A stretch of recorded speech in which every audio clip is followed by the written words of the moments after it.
Welcome in to the season finale of In the Game. I am Mason Pratt. And I'm Robert Guerrero. In today's episode, we'll interview Wesley McLean of the golf team, go over baseball and softball news, and also go out to talk to you, the fans, at the Rice game at Cougar Field. Let's get started with the news. The Cougar softball team just wrapped up their series against East Carolina University in East Carolina. The women benefited from 2 one-hitters being pitched in a doubleheader. Freshman softball pitcher Deidre Uton was named CSA Pitcher of the Week, making it the 6th time a Cougar has won the award. Uton went 2-0 with a 0 ERA over 13 1/3 scoreless innings with 9 Ks. The University of Houston Athletic Department announced that the football team would wear throwback jerseys from the 1970s in next year's homecoming game against Marshall. After dropping one against Lamar, baseball took 2 of 3 from UCF to improve to 22-23 on the year. Now that we got you caught up on all your baseball and softball highlights, we'll throw it to break real quick. When we come back, we'll recap baseball and softball action this past week and go a little more in depth about football.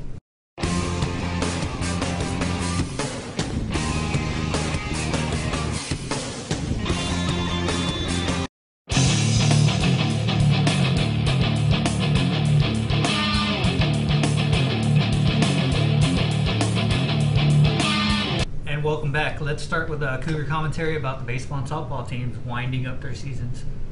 Yeah, baseball, they've got a few more series left more than softball. They've just got one left, but it's going to be a tough stretch, especially this next 2 series against Rice. Obviously one of the better teams in terms of conference play. Southern Miss also right up there in terms of the conference record. So it's going to be a tough stretch, this upcoming week for baseball. Yeah, the girls, as you said, have 1 series left against UCF here at home. They'll wind up the season, then go down to East Carolina again and play in the Conference USA tournament.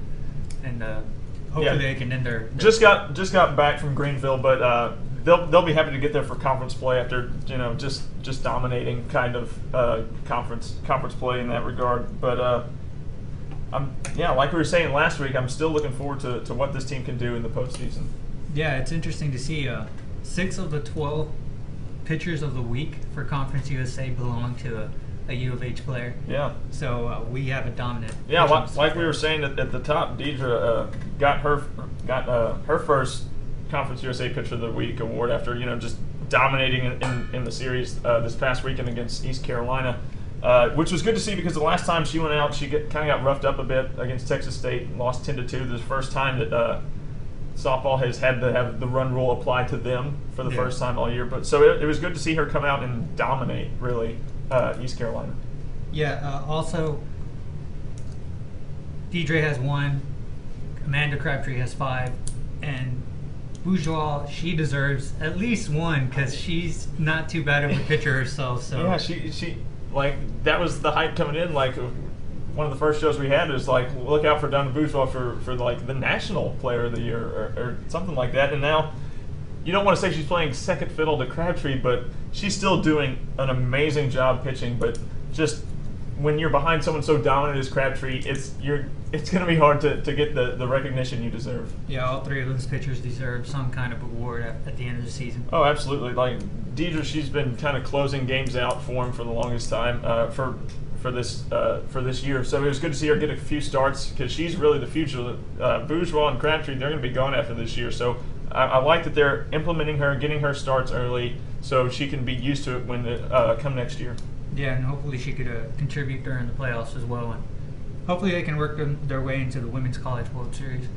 And hopefully the men can perform well at the conference tournament and work their way into a trip to Omaha. It's going to be tough when you're sitting there at below 500. And then you've still got tough games against Rice and Southern Miss before you even go and play them again probably in the conference tournament.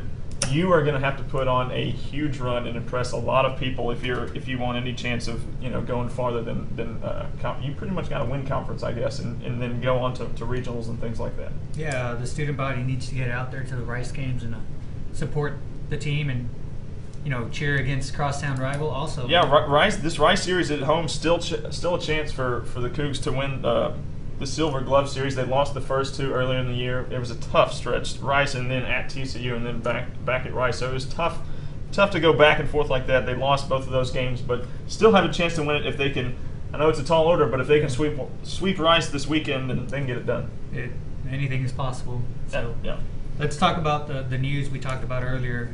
Athletics announcing a throwback day for the University of Houston football team. I like that. I like because so many teams nowadays, you see there's all these alternate jerseys. Everybody's wearing black jerseys, even though it's not even in their color scheme. Everybody's got a black jersey, so it's not quite that, but it's cool to see something like this come out of the athletic department. Yeah, I'm kind of excited to see it. It's from the early 70s, so it's not a jersey I'm too familiar with. It's going to be very basic. I think from what I was seeing, it's going to just be a basic red with an arching just white Houston, no other decals, things like that. The helmet's going to be very basic, but still, it's from the early 70s Bill Yeoman era, so it's going to be. I'm sure it's going to be unfamiliar for a lot of people, but it's going to be very cool when Marshall comes into town. Well, I'm sure a lot of those alumni who like to hang around, they're going to be excited about that. Yeah, it's going to be a flashback for them, but people our age, they're not quite as familiar with it. Yeah, and it'll be good to see the Cougars wearing something that they used to wear whenever we were prominent in the football scene. Yeah, not back in the totally relying on Conference totally not relying on one player, but. And in the other news we have is also this is the end of the season for us. We will be back next year with football. We're excited to bring you that. Yeah, it's going to be. I think that is where I think we're really going to do well. This is a great run through and things like that. But football, it's what everyone's gearing up for. So it's my forte. It's Mason's forte. Yeah, everybody in the back loves football. Everybody in the state loves football. how can you not? Yeah, it's Texas. So we are excited to bring you football next year. We'll have a couple shows during the summer, but that will do it for commentary. Let's send it out to Priscilla Riojas for our Fan Zone segment.